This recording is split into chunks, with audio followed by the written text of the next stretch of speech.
My mother worked as a daycare assistant at the Jewish Community Center.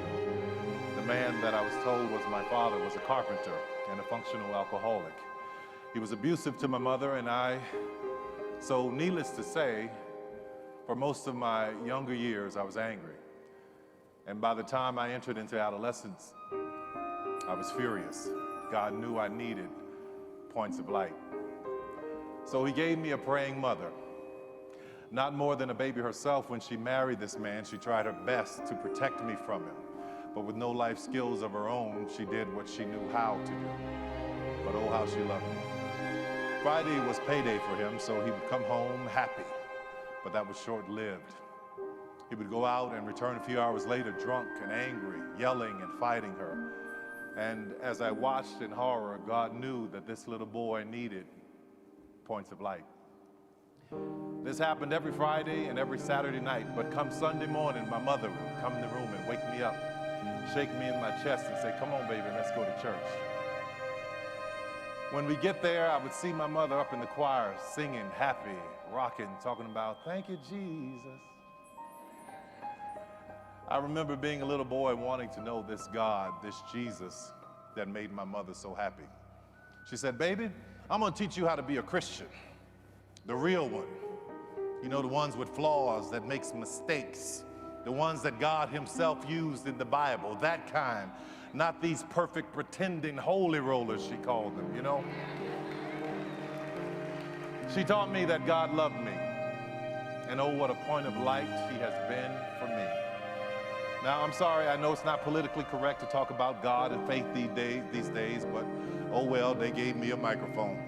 It was my mother teaching me about God and faith that allowed me to forgive my father and also to be able to understand them both. Now that I'm older, I realize that my parents had no examples. They were two wounded children trying to raise a wounded child. Years later, I would enter into show business not knowing that I was carrying a desire to share what I had learned and witnessed growing up. Not knowing that the very people that had made me laugh and made me cry and made me happy, made me sad, and literally had made me were showing up in my work.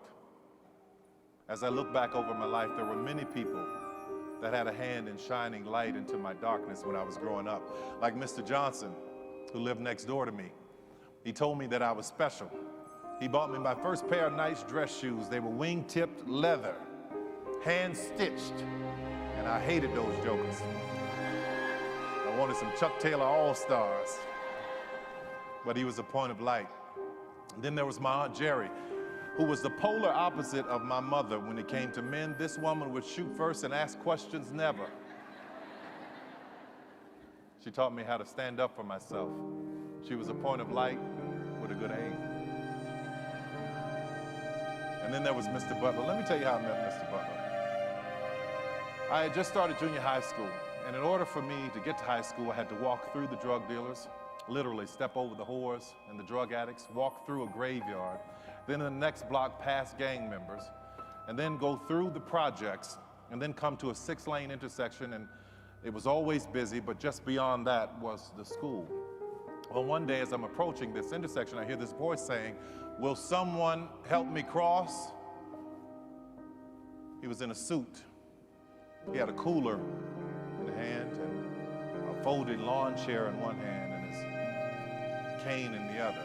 "Will someone help me cross?" he said. People kept ignoring, walking past him with their busy lives. We were poor, but we were busy. I don't know why poor people are so busy. I said, "I'll help you," in my 13-year-old changing voice. He said, "Well, thank you, son. May I have your shoulder?" I wish I had time to talk about giving your shoulder to somebody. I said, "Yes, sir." He said, "Don't trick me now." I said, "No, sir, I won't."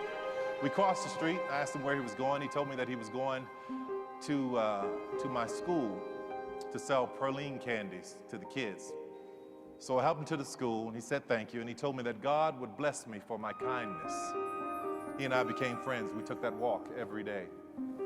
I came out of school one afternoon, and there he was sitting outside in that lawn chair selling praline candies, 25 cents. And I saw one of the kids try to buy candy, right? And they gave Mr. Butler $1, and they told him it was a $5 bill. I stepped in and I said, "Mr. Butler, this is a scam." Needless to say, say I had a lot of enemies at that school, but it didn't matter. I was glad to do it. You see, Mr. Butler was one of the first men in my life to see me. And what made it all the more special is that he was blind. He was a point of light. One morning I was late meeting him, and as I walked up to the intersection, I could see Mr. Butler standing there, not saying a word. So I tipped up behind him and I said, I'm not gonna say anything. I'm just gonna wait to see what happens. He said, I know you're there, son. I said, yes, sir, I am. I said, I didn't hear you saying, will someone help me cross? He said, no, I was listening for you. I said, you were? He said, yes. Sometimes in life, son, when you pray and you've said all you can say, all you have to do is stand and wait and listen. What a point of light he was. There are many people in this world that are wanting, waiting, saying, asking, begging, hoping. Will someone help me cross? We all have the power to be a point of light.